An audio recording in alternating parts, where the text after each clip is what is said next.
Students of first BA, today we shall be dealing with the first lesson that you have for study, a short story written by Rabindranath Tagore. The story is titled The Postmaster. Before we take up the lesson, let me tell you a few words about the poet or the writer Rabindranath Tagore. So Rabindranath Tagore was a poet, educationist, a social reformer, and he was born in Calcutta in the year 1861. Tagore wrote many dramas, novels, short stories, and volumes of poetry. Now, most of his works were written in Bengali. Later, he himself translated his works into English.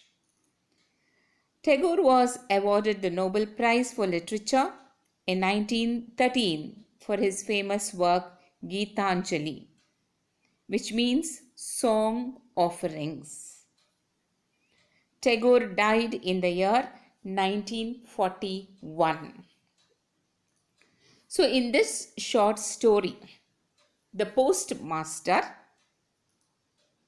the poet talks about two characters. One is the postmaster, as the title itself will tell you, and the second person in the story is an orphan by name Ratan. The tale or the story brings out the devotion that this girl had for this postmaster, and the way she served him, and the relationship that developed between the postmaster and this little girl. But when they have to be separated, that is when the postmaster quits his job and goes back to his hometown, the loneliness, the suffering that this girl has to undergo is poignantly brought out in this story. So now let us look at the text. I will give you a line by line explanation. The postmaster first took up his duties in the village of Ullapur. So it is a very remote village in Calcutta, far away from the hometown of the postmaster. And this was the first time that he was leaving his home and taking up a job as a postmaster in a remote village, which was called Ullapur. Though the village was a small one, there was an indigo factory nearby, and the proprietor, the owner, was an Englishman, and the proprietor, an Englishman, had managed to get a post office established. So, very close to the post office, there was an indigo factory. Indigo is a dark blue dye, okay, that is manufactured here in this, produced in this factory. It is a dark dye. And there was a small factory in this village. In this factory, very close to this factory, was a post office, and the postmaster got a job here in this post office. And the owner of the factory was an Englishman. He himself had taken the initiative and established this post office in this small village close to his factory. The second paragraph. The postmaster belonged to Calcutta. He felt like a fish out of water in this remote village. His office and living room were in a dark thatched shed, not far from a green slimy pond surrounded on all sides by a dense growth. Now, here the poet is explaining or telling us about the beauty of nature that surrounds this factory. Okay, so the schoolmaster belonged to a place which was densely populated with the people. It was a town or a big city from where he came, with so many buildings around him. And here in this village, near the post office or around the post office, there was a lot of greenery. There was a pond nearby and a forest. Okay, hardly any people, but it was a dense growth, something like a forest. And so this dislocation of the schoolmaster from his hometown or from the city to the village made him feel like a fish out of water. Made him feel very, it is a phrase, fish out of water. So what is this fish out of water? He felt a strange, uncomfortable feeling living in the village. He belonged to the city, and that is why coming to the village he felt very lonely, very uncomfortable, very strange. He was not able to he was unable to what adjust to this life in this lonely village or this remote village. The men employed in the indigo factory had no leisure. The workers in the factory had no leisure, they had no free time. Moreover, they were hardly desirable companions for decent folk. So the postmaster had a superior feeling that these were employees in a factory. Maybe they were uneducated and they were not decent people, and he could not bring himself to spend time with these poor people who were working in the factories, with these villagers who were working in the factories. Nor is a Calcutta boy, a boy coming from the city, an adept in the art of associating with others. He did not have the expertise, he was not an expert in adjusting to these village people. His lifestyle from the city was different from the lifestyle of these people working in the factory, living in the village, and so he found it very difficult to adjust with these people. Among strangers, he appears either proud or ill at ease. He was not comfortable with building a relationship or making friends with the people working in the factory. At any rate, The postmaster had but little company, nor had he much to do. So the problem was that the schoolmaster, sorry, not the schoolmaster, the postmaster had no one with him with whom he would spend time, and he was feeling very bored. He was feeling very lonely. So we could say that this this story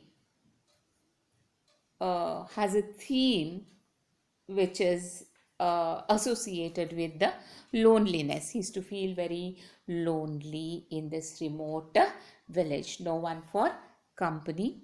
He felt very strange among these workers who worked in the indigo factory.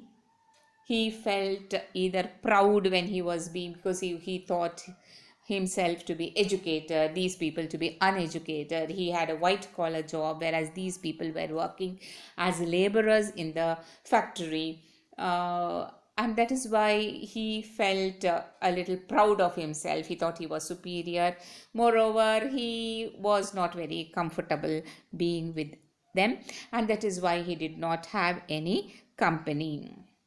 And because it was a small village, uh, the work in the post office was not much, and that is why, as a matter of fact, he had no work at all in the post office. Hardly any letters came in and went out.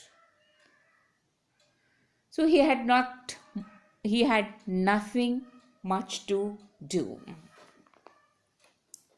So as he was wondering how to pass his time, what did he do? At times, he tried his hand writing a verse or two. He started writing poetry because he had nothing much to do. He thought that he could try to write some poems. That the movement of the leaves and the clouds of the sky were enough to fill life with joy. Such were the sentiments to which he sought to give expression. So, how did he try to come out of his loneliness? How did he try to justify that life in the village, in this remote village, was giving him happiness and joy? He tried to do it by writing poems. And what did he want to speak about in this poem? He wanted to say that in the company of nature, man could find happiness and joy. What did he see in nature? The movement of the leaves, the clouds in the sky. He wanted to write about them. He wanted to find company in the in the in the clouds of the sky. He wanted to find company in the leaves of the forest. He wanted to find company maybe in the water of the pool that was close by. And so these were the sentiments that he wanted to bring out in his poems. He wanted to express his love for nature in his poems.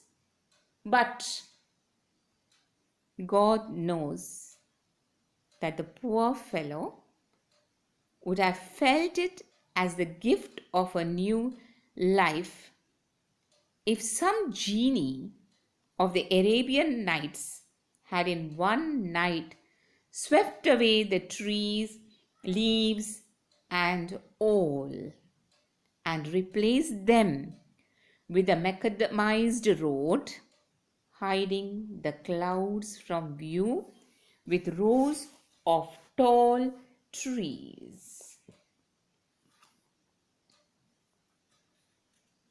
Sorry, not tall trees, tall houses. So, though he thought of writing poems about nature, though he thought of forgetting his loneliness by writing poetry on nature, the postmaster was not happy to spend his leisure or free time in the beauty of nature, because from his childhood he was comfortable living in the city, and that is why he always thought that if God suddenly appeared, if a genie appeared, and uh, the fairy genie is a fairy, or would appear like you have in the story the Arabian Nights, and it would convert. All the trees would suddenly disappear, the pond would disappear, and instead of these trees, instead of this forest, he hoped that suddenly there would be a big road, a tarred road, macadamized road. What is a macadamized road? Is a road with a smooth surface, a big highway, because he came from the city in Calcutta, a big city in Calcutta. And Calcutta is a big city, and that is why he hoped that this remote village would one day be converted, transformed into a huge city. And there would be roads, there would be houses, and no trees and no leaves. Okay, everything would be transformed.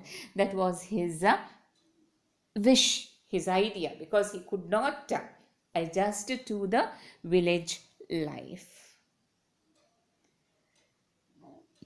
The postmaster's salary was small. He had to cook his own meals, which he used to share with Ratan, an orphan girl of the village who did odd jobs for him. So, the postmaster did not have a lot of money. His salary also was meager,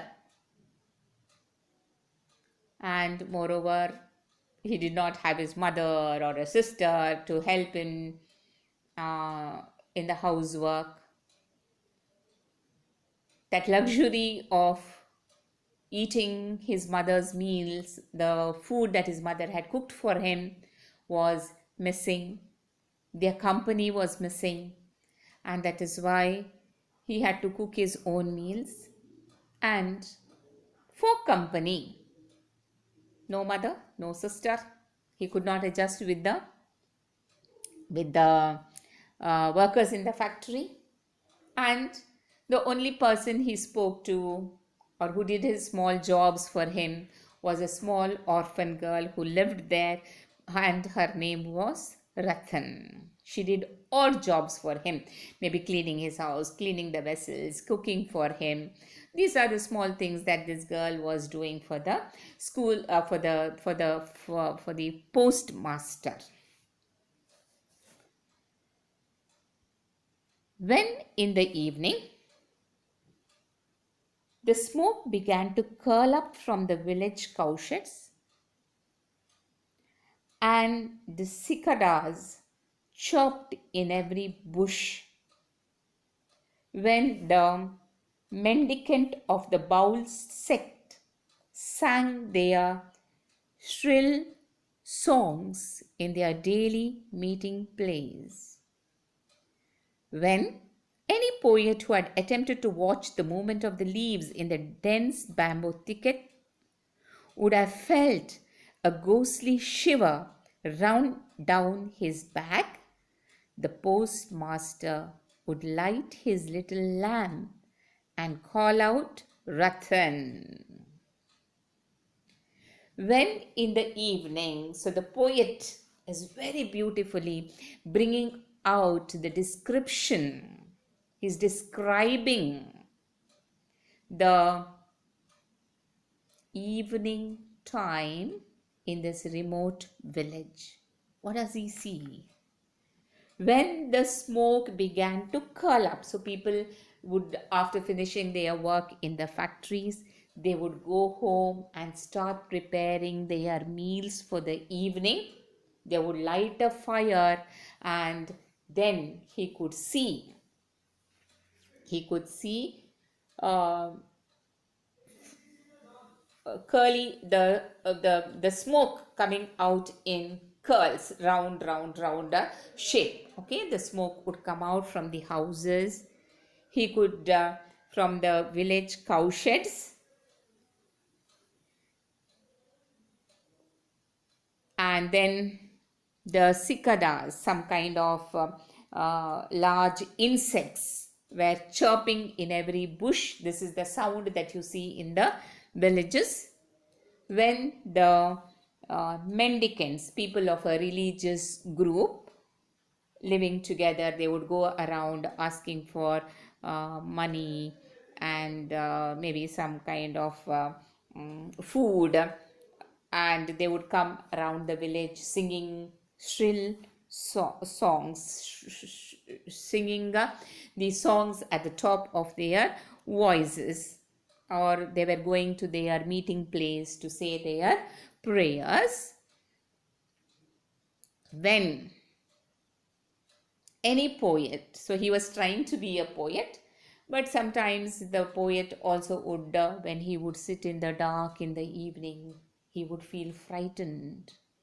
In this remote village, there were no people, people were living far away, and he was alone in this dark house, and the darkness was becoming quite creepy.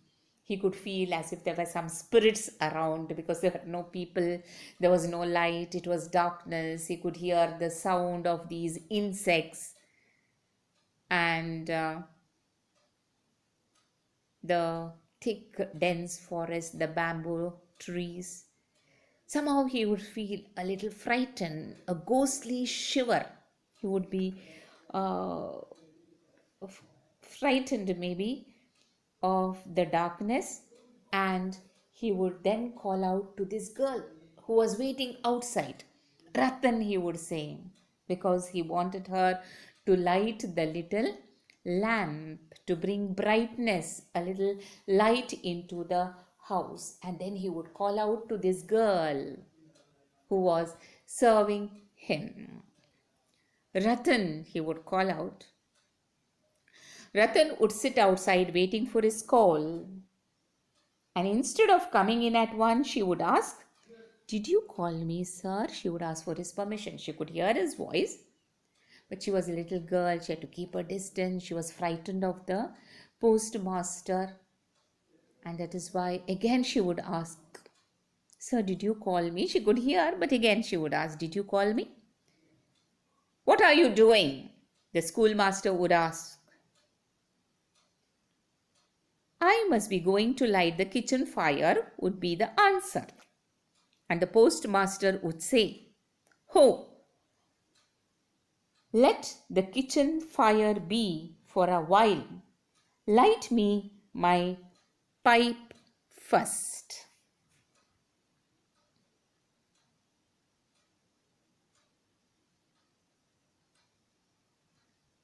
So, the postmaster would tell Ratan, later you prepare food or light the kitchen fire, but first I want to take a puff, I want to smoke. So, first get me a little fire to light my pipe. So, we will stop here, students, for this part. The next part will come out as part 2. Okay, I will divide the lesson into maybe three parts and go on explaining.